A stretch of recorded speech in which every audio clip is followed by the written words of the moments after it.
हिंदी की अनुपम कहानियों के चैनल में आपका स्वागत है।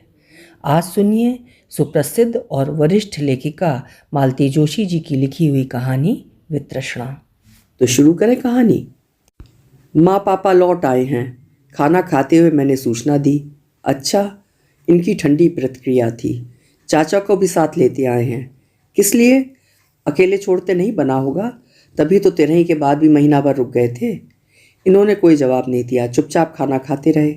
हम लोग कलवल जाकर मिल आए। मेरे स्वर में अनुनय था। कलवल तो मुश्किल है, संडे को देखते हैं, उन्होंने विषय समाप्त करते हुए कहा।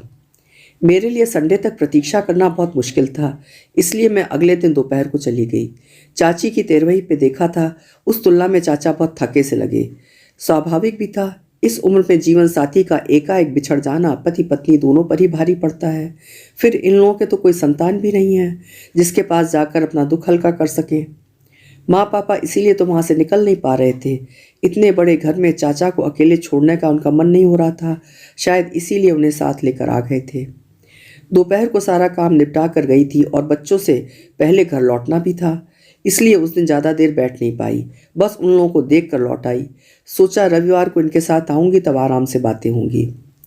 रविवार की दोपहर संजू सीमा भी अचानक आ गए। मुझे थोड़ा आश्चर्य हुआ। राखी, भैया दूज या बच्चों के जन्मदिन छोड़ दें तो इन लोगों का आना कम ही हो पाता है। नौकरी का बहाना तो खैर है ही, मैं ही माँ पापा के लिए बीच बीच में चक्कर लगाती रहती हूँ। जब भी ये लोग आते हैं, सीमा शिकायतों का पिटारा खुलकर बैठ जाती है। सास ससुर की सेवा करते करते वो कितना पस्त हो चुकी है, ये जताना वो कभी नहीं भूलती। और अब तो घर में एक और व्यक्ति का इजाफा हो गया है, बेचारी कितनों की सेवा करेगी। मैं मानसिक रूप से सब कुछ सुनने के लिए तैयार ही थी। उसने भी जरा सा भी समय नहीं गंवाया और शुरू हो गई। उसकी नौकरी, बच्चों की पढ़ाई, छोटा सा घर, घर में तीन तीन बुजुर्ग, समस्याओं का अंत ही नहीं था। पापा एक बार हमसे पूछ तो लेते। संजू ने पहली बार मुंह खोला। वैसे बात उसकी ठीक ही थी। मैं चाचा को अपने पास ले आती हूँ, मैंने अपनी तरफ से समस्या का समाधान किया। नहीं दीदी, अभी उन्हें आए हफ्ता भी नहीं हुआ है, वे क्या सोचेंगे। इससे तो बल्कि तुम एक काम करो, संजू ने गला साफ करते हुए कहा। तुम माँ पापा को थोड़े दिन अपने पास बुला लो, उन्हें चेंज भी हो जाएगा और हम लोग चाचा को ठीक से रख पाएंगे। अभी तो उनकी ढंग से सोने की व्यवस्था भी नहीं हो पाई है, बेचारे ड्राइंग रूम में दीवान पर सोते हैं। मैंने श्रीमान जी की ओर देखा। इस प्रस्ताव पर उनकी सहमति आवश्यक थी, पर वे टीवी पर मैच देखने में मशगूल थे। ऐसी फालतू बातों की ओर ध्यान देने की उन्हें फुर्सत नहीं थी। मैं अच्छी तरह जानती थी कि टीवी देखने का कितना भी नाटक कर लें, कान उनके हमारी बातों पर ही थे। इसका प्रमाण तुरंत मिल भी गया। संजू सीमा को विदा कर मैं जैसे ही घर में दाखिल हुई, ये बोले, तुम्हारे भाई भाभी बड़े शातिर हैं। मतलब? जैसे ही सोने का अंडा देने वाली मुर्गी हाथ आई, माँ बाप को देश निकाला दे दिया। कैसी बातें कर रहे हैं? ठीक ही तो कह रहा हूँ, माँ बाप को तो पूरा निचोड़ लिया है। अब उनके पास कुछ नहीं है तो रवाना कर दो। चाचा के पास माल टाल है, उनके आगे पीछे भी कोई नहीं है। अब उन्हें निचोड़ेंगे, तभी तो तुम्हारा प्रस्ताव उन्हें मान्य नहीं हुआ। सोच रहे होंगे दीदी सारी मलाई न गटक लें, हम टापते ही रह जाएंगे। वे बेचारे क्या जाने, उनकी दीदी में इतने गट्स होते तो क्या बात थी। उनका इशारा मैं समझ गई, पर चुप लगा गई। बेकार बहस बढ़ाने से क्या फ़ायदा होगा। पापा का एक सपना था, रिटायरमेंट के बाद वे गांव लौट जाना चाहते थे, इसलिए गांव के पुराने पुश्तैनी घर को ठीक ठाक करने का उन्होंने प्लान बनाया। संजू को पता लगते ही वो दौड़ा दौड़ा गया। बोला, पापा यहाँ पैसा फूकना बेकार है, आप यहाँ कितने दिन रह पाएंगे। यहाँ ना मेडिकल फैसिलिटी है, ना ट्रांसपोर्टेशन है, ना ढंग के लोग हैं, ना लाइब्रेरी। 4 दिन में ही ऊब जाएंगे आप। इससे तो अच्छा है हम लोग शहर में ही एक बड़ा सा मकान ले लें, सब लोग साथ रह लेंगे। संजू की बात शायद पापा नहीं मानते, पर माँ ने भी बेटे का साथ दिया। उन्हें अब पोती के साथ बेटे बहू के साथ रहने का मन था।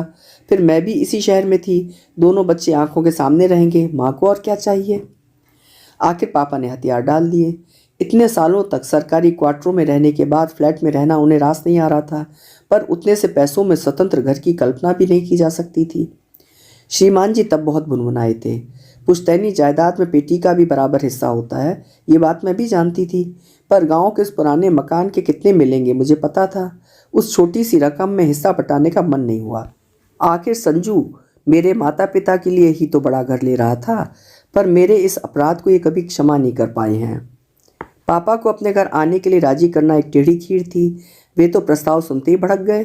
ये मेरा घर है, इसमें मेरा पैसा लगा है, मुझे यहाँ से कोई नहीं निकाल सकता। और मोनू को यहाँ मैं अपनी जिम्मेदारी पर लाया हूँ, तो उनकी सुख सुविधा का ख्याल रखना भी तो आपकी जिम्मेदारी है। उनके पास ढंग से सोने की जगह नहीं है, दीवान पर पड़े रहते हैं, अच्छा लगता है। और आपको घर में से कोई नहीं निकाल रहा, मैंने तो एक सजेशन दिया था, ज़रा सीमा का ख्याल कीजिए। बच्चों को देखना, 3-3 बुजुर्गों की सेवा करना और ऊपर से नौकरी, तो नौकरी ही तो करती है और क्या करती है। माँ बोली, दोनों वक्त की रसोई मैं देखती हूँ। सुबह नौकरी का बहाना है, शाम को बच्चों का होमवर्क है, बच्चों के टिफ़िन भरने से लेकर धोने तक का काम मैं करती हूँ, समझी। तो चलो ना, इसी बहाने तुम भी थोड़े दिन आराम कर लेना। ये प्रस्ताव लेकर मैं जानबूझकर दोपहर में गई थी।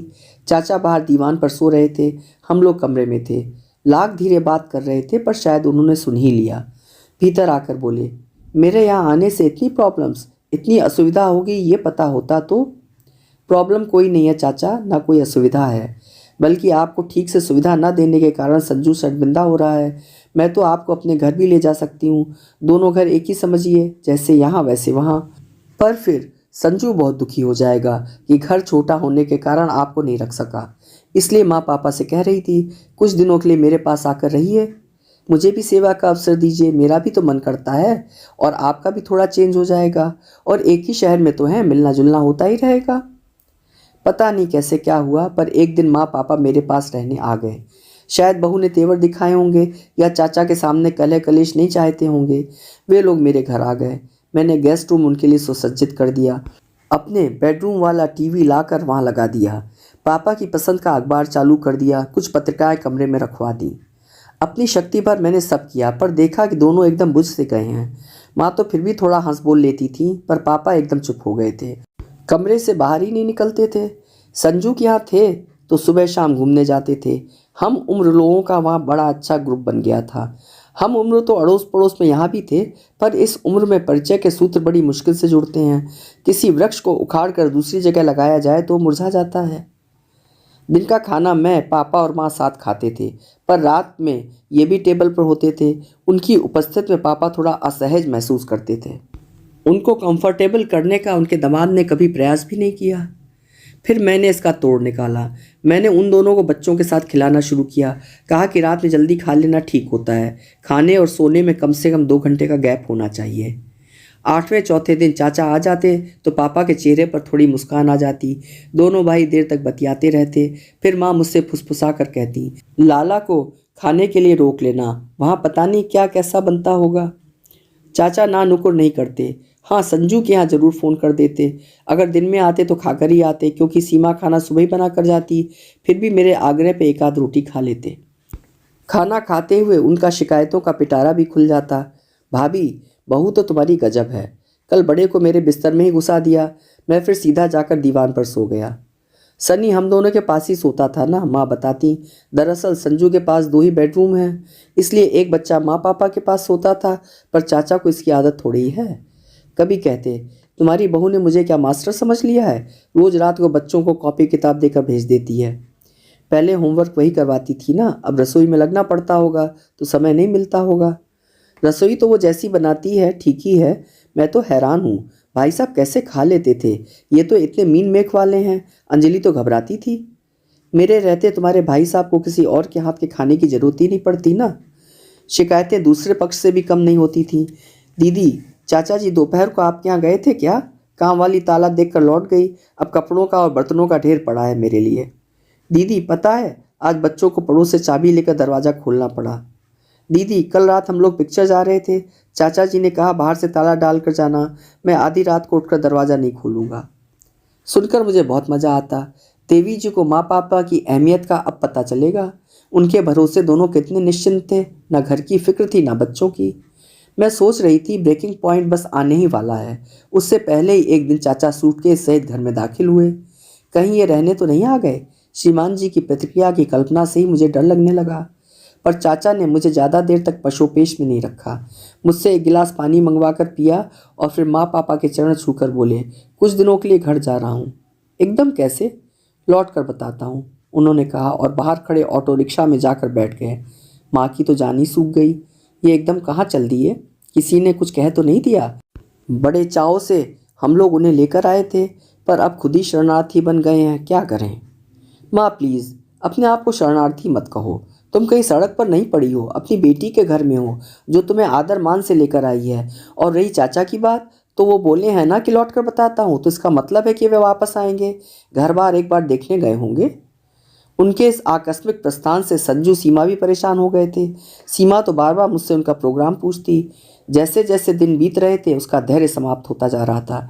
एक दिन बोली, दीदी मैं सोचती हूँ पापा मम्मी को घर पर ले आऊँ, कब तक चाचा जी की राह देखेंगे? और इस बीच अगर चाचा आ गए तो उन्हें आप रख लेना। मैंने एक वाक्य महीनों से रट रखा था, वो फौरन उसे सुना दिया। सीमा, मेरे माँ बाप को तुमने क्या फुटबॉल समझ रखा है जो उन्हें जब चाहोगी जिधर चाहोगी लुढ़का दोगी? ये बात उसके मुंह पर फेंक कर मुझे इतना हल्का महसूस हुआ। उसका मुंह जरूर सूज गया होगा मेरी बला से। एक दिन हमारी प्रतीक्षा का अंत हुआ। चाचा मिठाई का पैकेट लेकर पधारे। माँ पापा को प्रणाम करके मुझसे बोले, जमाई राजा घर में है ना, बुलाओ भाई, दोनों को जोड़े से निमंत्रण दूंगा। ऑफिस से लौटकर ये फ्रेश होने गए थे। शायद उन्हें चाचा जी की बुलंद आवाज़ वहीं सुनाई दे गई थी।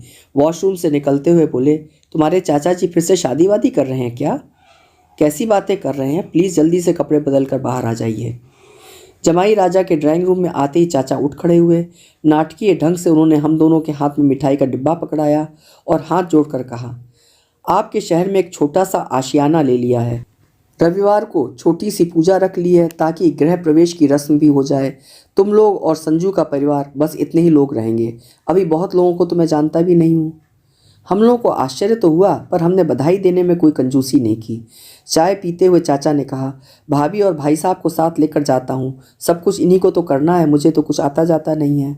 और मैंने देखा भाई साहब और भाभी अपना अपना सूटकेस लेकर एकदम तैयार खड़े थे। शायद उन्हें सूचना पहले ही मिल गई होगी। माँ पापा के जाते ही घर एकदम सूना हो गया। घर में दो प्राणी कम हो जाते हैं तो खालीपन तो व्यापता ही है। पर मेरे उदास होने का कारण ये था कि मैं जानती थी कि वे दोनों अब लौटकर यहाँ नहीं आएंगे। चाचा के अपने घर जाने के बाद संजू सीमा उन्हें घर ले जाएंगे। शहर के बाहर सीमेंट का जंगल उगाया था। उन्हीं कॉलोनियों में से एक में चाचा का नया फ्लैट था, 2 BHK। सुंदर था। बाहर गैलरी थी, भीतर वॉशिंग स्पेस थी, वेट गैलरी थी। खास बात यह कि बिल्डिंग में लिफ्ट की सुविधा थी। चाचा अपने पुराने सेवक को साथ ले आए थे और गृहस्थी का सामान भी। माँ ने लखन के साथ मिलकर 2 दिन में घर ठीक से जमा दिया था। 2-3 बक्से अब भी खुलने को बाकी थे, पर ज़रूरत का सामान सब निकल आया था। माइक्रो से लेकर फ्रिज तक रसोई में हर चीज़ मौजूद थी। चाचा शायद जाने से पहले सारा इंतजाम कर गए थे, क्योंकि हर कमरे में AC लग गया था, हर बाथरूम में गीज़र फिट था, पलंग भी नए लग रहे थे। माँ ने अपना वाला कमरा तो ऐसे जमा लिया था जैसे हमेशा यहीं रहना है।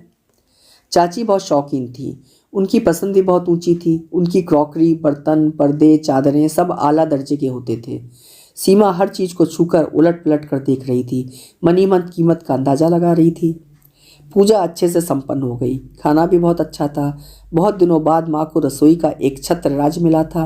किसी का अंकुश नहीं था, इसलिए उन्होंने बहुत मन लगाकर खाना बनाया था।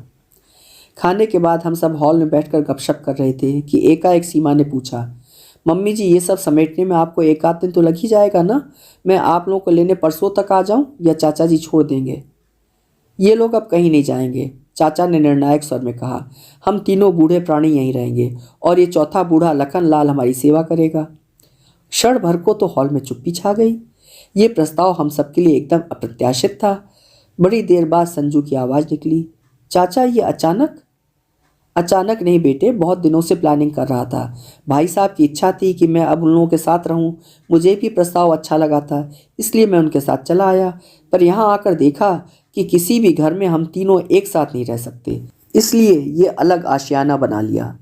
सीमा एकदम बोल उठी, इससे तो अच्छा था चाचा जी आप हमें एक बड़ा सा घर दिलवा देते, फिर सब लोग आराम से साथ रह लेते। नहीं बेटा, इतने दिनों में मैं एक बात अच्छी तरह जान गया हूँ कि मैं हर कहीं एडजस्ट नहीं हो सकता। मेरी आदतें बिगड़ चुकी हैं।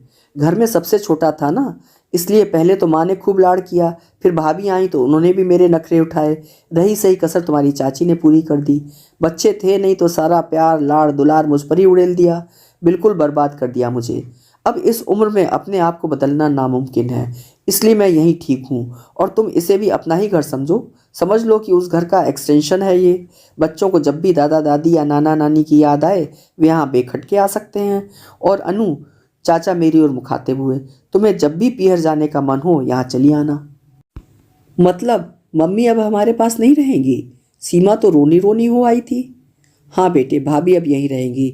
जिंदगी भर खटती रही हैं, अब उन्हें आराम की ज़रूरत है। लोग कहते हैं कि औरत कभी रिटायर नहीं होती, पर मैं सोचता हूँ औरत को भी पूरा पूरा हक है निवृत्त होने का, अवकाश पाने का। बात एक तरह से वहीं समाप्त हो गई थी। हम लोग तो खाली हाथ ही पहुँच गए थे, पर चाचा ने सबको नेक दिया, मिठाई दी। बच्चे तो एकदम खुश हो गए थे, पर संजू सीमा एकदम गुमसुम हो गए। इसी मनस्थिति में हम दोनों ने एक दूसरे से विदा ली और अपने अपने घरों की ओर मुड़ गए। बच्चे कार की पिछली सीट पर उम्मीदें से बैठे थे। सामने वाली सीट पर मैं भी चुपचाप बैठी थी। माँ पापा के लिए खुशी भी हो रही थी, पर एक अपराध बोध भी मन में जाग रहा था। हम उन लोगों को अपने साथ क्यों नहीं रख सके? एकाएक इन्होंने, तुम्हारी भाभी रानी तो आज एकदम क्लीन बोल्ड हो गई। मतलब? अपने व्यवहार पर पछता रही होंगी। अच्छा खासा घर हाथ से निकल गया। कौन सा घर? वही जिसकी पार्टी खाकर आ रहे हैं। उस घर से सीमा का क्या ताल्लुक है? ताल्लुक है मैडम। अब सोचो, चाचा जी ये घर अपने साथ तो लेकर जाएंगे नहीं, किसी ना किसी को नामजद करेंगे ही, और पहला हक संजू लोगों का ही बनता है। पर सीमा रानी ने चांस गंवा दिया। काश चाचा जी से थोड़ा ढंग से पेश आई होती। बस भी कीजिए, मैंने खींचकर कहा। आज ही बेचारों ने गृह प्रवेश की पूजा करवाई है और आप उनके जाने की तारीख निकाल रहे हैं। मैं तारीख निकालने वाला कौन होता हूँ? वो तो हर एक व्यक्ति के जन्म के साथ ही तय हो जाती है। मैं तो बस ये कह रहा हूँ कि भाभी रानी आउट हो गई हैं। अब आप बल्ला संभाल लो। ठीक से बैटिंग करेंगी तो मैच जीत जाएंगी। देखिए, मैंने सख्त लहजे में कहा, मुझे इस तरह के गेम्स में कोई दिलचस्पी नहीं है। दूसरों की प्रॉपर्टी पर लार टपकाने वालों में से मैं नहीं हूँ। भगवान का दिया मेरे पास सब कुछ है। एक अच्छा खासा घर भी है। घर तो है डार्लिंग, पर एक ही है, जबकि बच्चे दो हैं। Be practical madam. मैं हैरत से उन्हें देखती रह गई। अभी कुछ देर पहले जब सीमा ने कहा था कि चाचा जी एक बड़ा सा घर हमें ही दिलवा दिया होता, तो मैं शर्म से भर उठी थी। ऐसा मंगतापन, छी। पर सामने बैठा ये शख्स तो बेशर्मी में सीमा को भी मात दे रहा है। पहली फुर्सत में चाचा की वसीयत लिख रहा है। छी। वितृष्णा से मैंने मुंह फेर लिया। अभी आप सुन रहे थे मालती जोशी जी की लिखी हुई उनकी कहानी वितृष्णा। उम्मीद है कहानी आपको पसंद आई होगी। कल मिलेंगे फिर किसी उम्दा कहानी के साथ। आपका समय शुभ हो।